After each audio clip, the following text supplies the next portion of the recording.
Chapter 6. The Truth of the Matter. 'Tis better to be alone than in bad company. Hello? My name is Scootaloo. You probably know me since I'm pretty famous for my awesome performances at events like last year's Gallops, or maybe just as the founder of Red Racer. None of which mean a damn anymore, of course. If you're hearing this, that means Omega level threat protocols have been enacted and you are now. Damn it. Sorry. Okay, right now I'm talking to you as Vice President of Stable Tech. You have been appointed as Overmare, or in the case of Stable 24, Overstallion, of a Stable Tech life-preserving stable. You have been chosen for your sense of loyalty and duty, both to the ponies around you and to this company. And while the Stable Tech HQ might be, probably is, nothing but blasted rubble now, our ideals live on. Your stable has been selected to participate in a vital social project.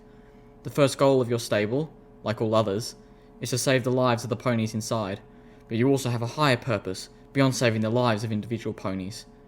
We here at Stable Tech understand that it doesn't do pony kind any good to save ourselves now, only to annihilate each other later on.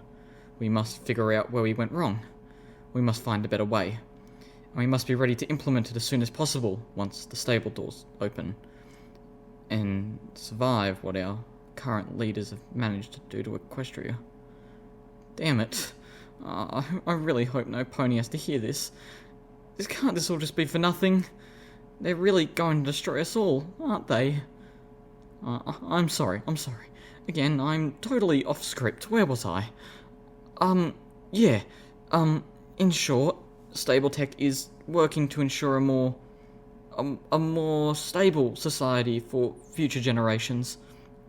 Inside the office in your safe, you'll find a set of special instructions and objectives, as well as details on how your specific stable has been fitted to carry out your part, if at any point you believe that your part in the project is threatening the safety and security of the ponies in charge.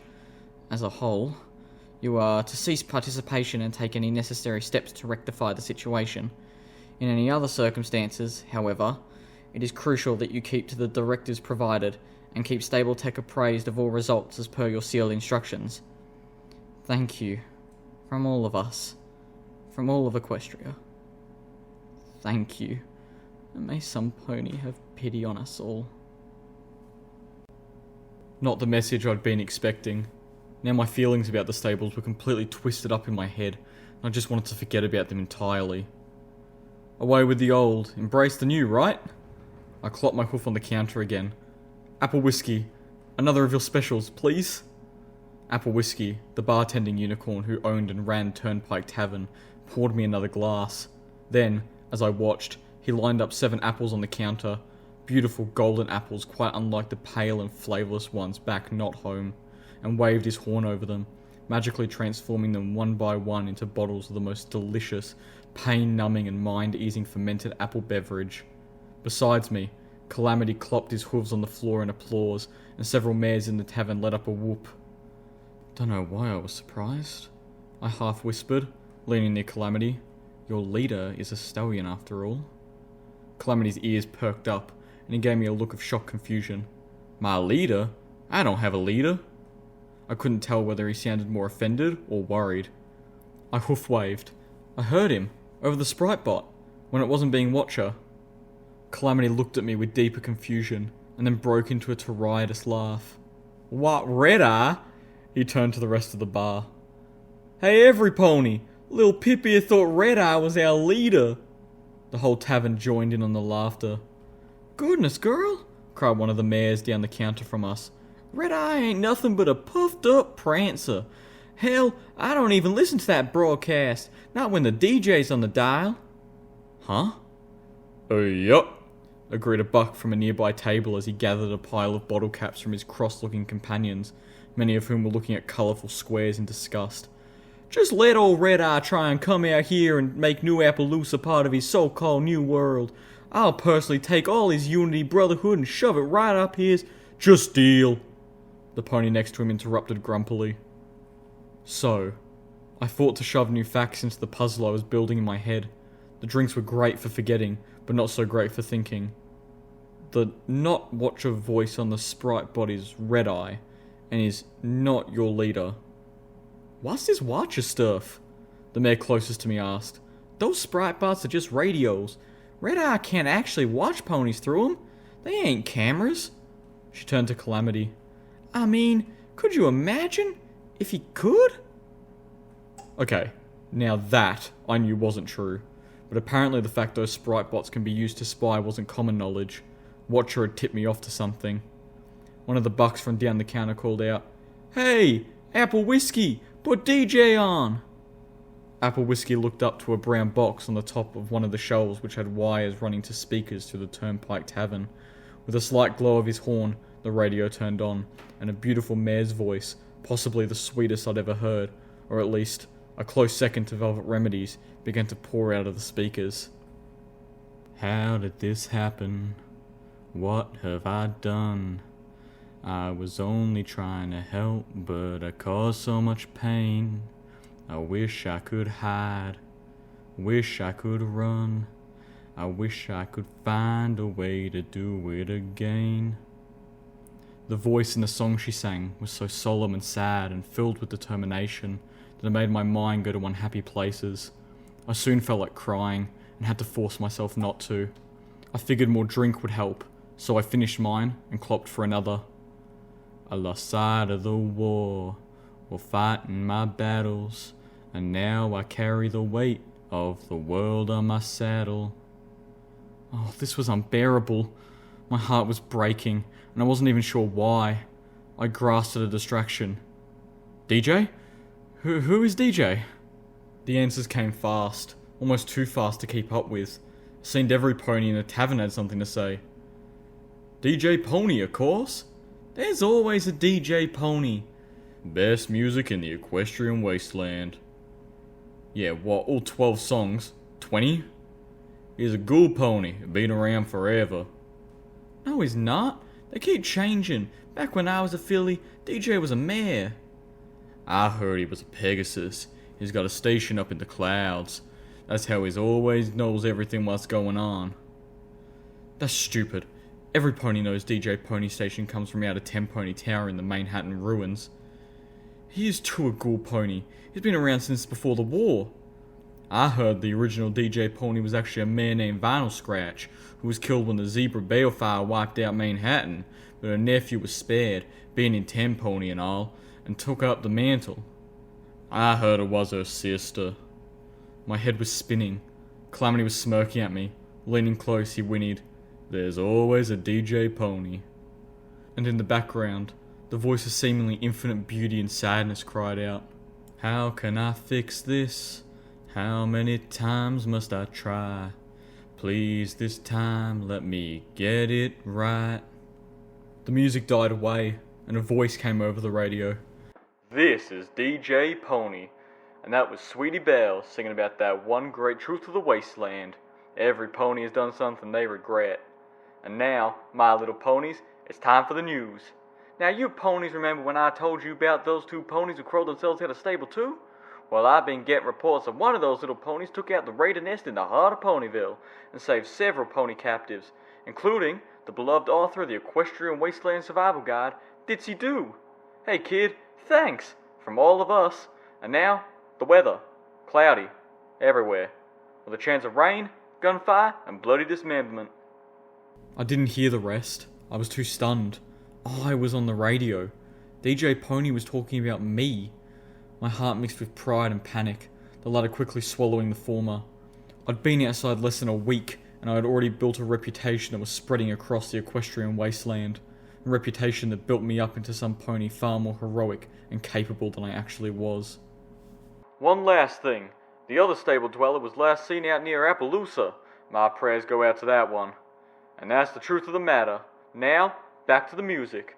Here's Sapphire Shore singing How the Sun Can't Hide Forever. From your lips to Celestia's ears, Sapphire." For a moment, everything seemed to stop. What? I turned to Calamity. "Near Appaloosa. I thought this was Appaloosa." Calamity snickered, still not done having fun with me over my wasteland ignorance. "No way, little Pip. This here's new Appaloosa. You can't have a new without having an old now, can ya?" Then, he quickly got serious. "Now, You don't want to be going nowhere near old Appaloosa, you hear me? That's a slaver town. Apple Whiskey interrupted. Well, there's no harm going up that way to trade. I'll sell a bit of my trademark apple whiskey to those folk. I was stunned. Surely he was kidding. You trade with slaver ponies? Yup. In fact, I got a train heading up that way in the morrow. I looked with disbelief. You trade with slavers? Calamity whispered in my ear. Why you think I never took up living here? It wasn't a question. Next morning, I found myself out in the continuing downpour, staring at the train and feeling not a little guilty that I'd spent the last evening helping load the flat cars as part of my training with Crane. That evening would have gone a bit differently had I known where the goods were headed. I can't talk you out of this, can I? Calamity stood next to me, checking the loads on his battle saddle. My head was thudding dully. The aftermath was too much apple whiskey, but I was thinking clearly. I knew this was foolish, but where there are slavers, there were slaves in need of rescue. I knew part of me was just trying to live up to my overblown reputation, but I'd also been a captive of slavers, if for only a few hours, and I couldn't just ignore the fact that there were ponies up there who needed some pony to care enough to try and help them. No. Well then, I'm coming with you. Always wanted to take a shot at that damn place. Figured if there's two of us, might actually have a chance. His words left me feeling immensely relieved. I'll talk to Ditzy for supplies. Don't want neither of us to run out of ammo up there, or food. We can take the train up by the mountains and take us over the desert, but their chances will be trotting back. I mulled that over, and suddenly realised that even if we had our own supplies, what about any ponies we rescued? And would they be in any state for that kind of trip?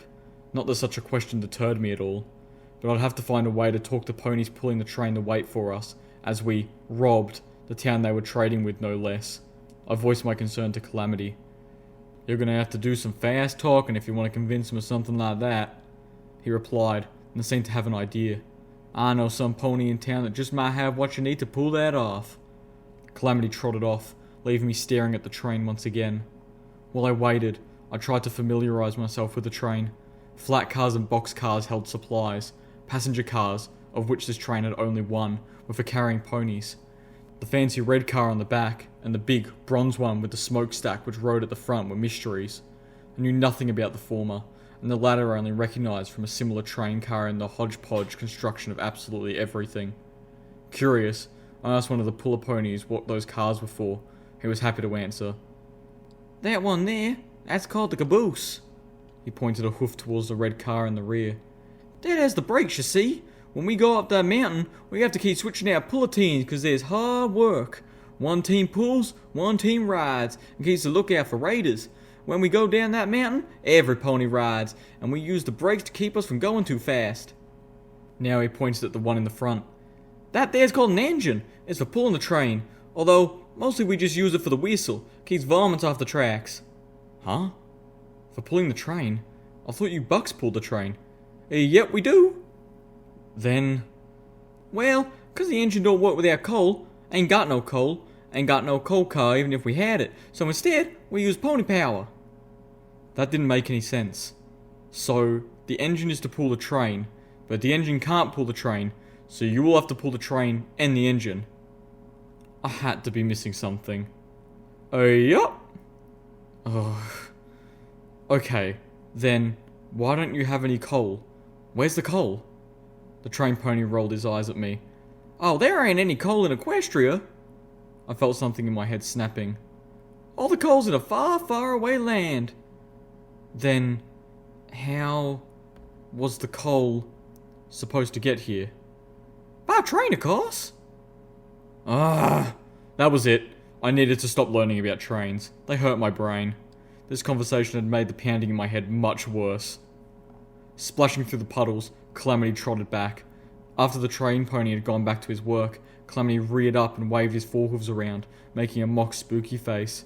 Oh, all the coals in a faraway land, full of zebras. Oh. I stared at him nonplussed. Done now?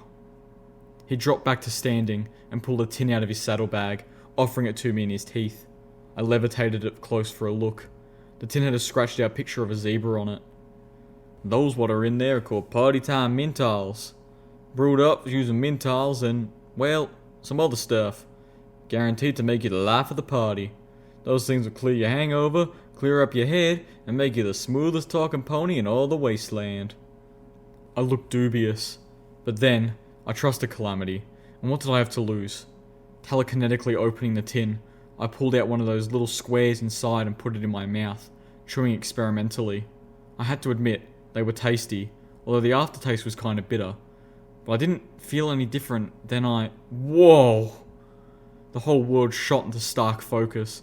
Colours became brighter and more pleasant. Even the rain seemed nicer. And my thoughts, I was thinking more clearly than I ever had. I was figuring things out I never could before. By Celestia, where had these wonderful things been all my life? I felt confident. Figuring out what I needed to say was going to be easy. I could talk any pony into anything, and I was about to prove it. Hours later, I stared out the window of the passenger car, watching the landscape roll by. Or, at least, as much of it as I could see, considering the sky had darkened and the rainfall had escalated. Remembering rivulets running down the cliff face near Stable 24, I prayed the storm wouldn't cause us trouble when going up the mountain. Talking the train ponies into waiting for us had been easy, making up for the crash when the party time menthols wore off, leaving me feeling half blind and horribly stupid without its help. It was all I could do not to eat another right away. In fact, I would have done so if Calamity hadn't snatched the tin away. Even now, I cast furtive glances at his saddlebags. Think of something else. I tried tuning into DJ Pony Station. It was barely audible through a haze of static. New Appaloosa, I figured, was near the edge of good reception. I tried another station on my pit-buck and found the music of the Sprite bots. Calamity told me to turn it off. Staring out the window again, I found my mind drifting until it settled on, of all things, Ditsy-Do. I was wearing my utility barding, now upgraded to be effective armour thanks to the strange but cheerful Pegasus Ghoul. That poor pony, I thought, seeing her home obliterated and then turned into a rotted mockery of a normal pony and made to live with that memory for centuries. Raiders, slavers, she'd suffered at the hooves of both. Actually seen things that horrified me to contemplate, and as if that wasn't enough, as a ghoul pony, it was as if she had a magical sword hanging over her brain, waiting to drop. It was amazing that she wasn't a broken wreck of a pony. I remembered her smile, wondering how she could be so happy. And then I got it. Calamity asked, "What's got you smiling like that all of a sudden?" I chuckled at myself, shaking my head. Laughter is a virtue. What now? I smiled, holding back a laugh of my own. Maybe not giggle laughter, and definitely not laughter, but the kind of laughter inside that allows a pony to take everything the world throws at her and not lose joy. Maybe it was a little stretch to call that laughter, but it was definitely a virtue. I turned back to the window, my own spirits somehow higher than they had been in days. Lightning flashed outside. I gasped, jumping back from the window. I could have sworn I saw the head of a giant pink pony, the size of an Ursa Major, peering at me over the hilltop, grinning. "You ready?" Calamity shouted through the downpour.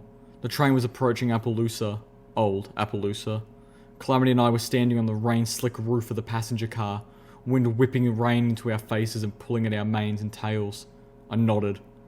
Wrapping his forelegs around me, Calamity stretched out his wings and caught the wind. The storm snatched us up off the train, and Calamity began to steer us towards a ridge that overlooked the slaver town. The wind buffeted us, making me fearful that we would crash, but Calamity's course stayed true. We landed, and I immediately slipped and fell in the mud. Calamity barked a laugh. I shook really hard, flinging at least half the mud onto him, and then laughed too. But then we stopped. Virtue or not, there was a time and place for laughter, and this wasn't it. I floated my binoculars over to Calamity, and then pulled out the sniper rifle to peer down its scope at the collection of dilapidated wooden buildings, derailed boxcars, makeshift metal structures, and slave cages that made up old Appaloosa. The train was pulling in. Between the darkness of the storm and the distraction of the train, there would never have been a better time to sneak in. Through the sniper scope, I could make out the silhouette of guards walking along catwalks that ran between the buildings and above the cages. In the cages, I could see slave ponies laying under the pouring rain, forlorn shapes in the storm. I felt a familiar, pissness taking hold. Calamity, you stay up here. I'm heading down. I didn't come all this way to stay back. I levitated the sniper rifle to him. You're my cover, and my quick exit if things go bad. Unless you think you'd be better at picking those locks and I'd be better at flying you out. He clearly wasn't happy, but conceded my point. Pulling out little Macintosh and checking to make sure it was loaded, I started down the slippery ridge. I didn't want to have to use the gun. Not that I was feeling particularly live and let live about slavers. It was just that for all the things little Macintosh was, it wasn't quiet. I was most of the way to the first set of cages when a flash of lightning illuminated the landscape starkly. If it hadn't, I would have been dead a moment later. As it was, I was merely screwed. Mines. All around the cages, the fucking slavers had scattered mines. The rain had washed away the dirt covering some of them, the orange metal casings reflecting the flash of light. There was surely more, but I had no idea how many, or where. After my session with Crane, I was much better at self-levitation, but that only got me to the fence. I was far less confident that I would have the power to levitate all the slaves to safety. Hey, who's there? A voice out of the darkness, a slaver pony. I wasn't the only pony to have seen something in the flash of light. Damn it. I scooted, moving as stealthily as I could. I hated to leave the slave pens, but I needed more time. If I shot, I'd bring the whole place down on me. If I tried to take out a slaver pony with my hooves, I knew he'd be able to call for help before I took him down. So instead, I decided to hide, slipping into the nearest shack. I immediately regretted it. The shack was only a few rooms, and from the one upstairs, I could hear what I really hoped was two slaver ponies going at it. I felt both embarrassed and disgusted. Trying not to make a sound, I looked about for a place to hide. I didn't want to be standing right inside the door if that guard pony decided to take a peek into the shack. I also started peeking in boxes. I knew this was stealing, not scavenging, but these ponies stole other ponies, so I didn't figure they had any standing to complain. With screwdriver and bobby pin, I didn't even spare the lockbox I found in the next room. Sitting inside, I found something unique. A little totem, a statuette of an orange pony with a yellow mane and tail, poised in mid-buck. What struck me was the 3-apple cutie mark, identical to the mark on little Macintosh. I floated it close to read the inscription on the base, "Be strong," and felt a surge of magical energy. I'm not sure what it did, but I actually felt stronger. Not just physically, but in confidence. Slipping the statuette into my saddlebags, I finished my looting and the door banged open. There you are. I whipped around, sliding into the comforter sats, and fired 2 shots into the pony. One in the head and one in the chest, before he could reach me to pummel me with his spiked shod hooves. The sound carried. Immediately, the 2 ponies above stopped their intercourse and came charging down the stairs. Only one of them had stopped to grab a firearm. Blam, blam, blam. Little Macintosh roared like thunder. The slaver pony with the gun never got a shot off. I reloaded as quickly as I could. Luna, damn it. Well, I was in it now. Fire blasted past me as I dove behind a rock. A flamethrower. This fucker was attacking me with a flamethrower. Oh, I smell roasted pony for dinner, snarled the slaver with a flamethrower battle saddle. How about a little barbecue? I was seriously hoping he was just being awful, that these ponies weren't so depraved as to actually eat other ponies. Lightning flashed, thunder boomed above me. I ran for the cover behind a crazily tilted boxcar. Flame whooshed out from behind me, catching my tail. With a yelp, I thrashed at a nearby puddle with it until the flames disappeared. Ow, ow, ow! Come out, wherever you are. Cringing back, I brought out the combat shotgun. Little Macintosh had finally run out of bullets 5 dead slavers ago. 2 of those had been unicorn slavers wielding shotguns, and now I was in no danger of running out of shotgun shells anytime soon. The flame slaver stepped around the corner and got a face full. He went down, hard. Swiftly, I took what I wanted from the body, leaving the battle saddle behind. I had neither the natural aptitude nor the professional training to use a battle saddle, and didn't need that kind of weight slowing me down. I looked around nervously for more attackers.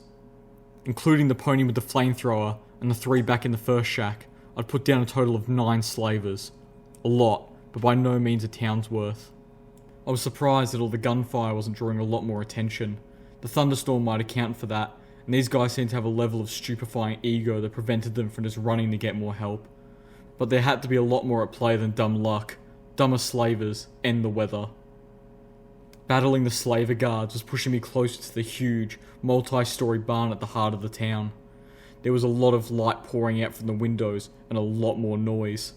As I drew closer, I could hear music.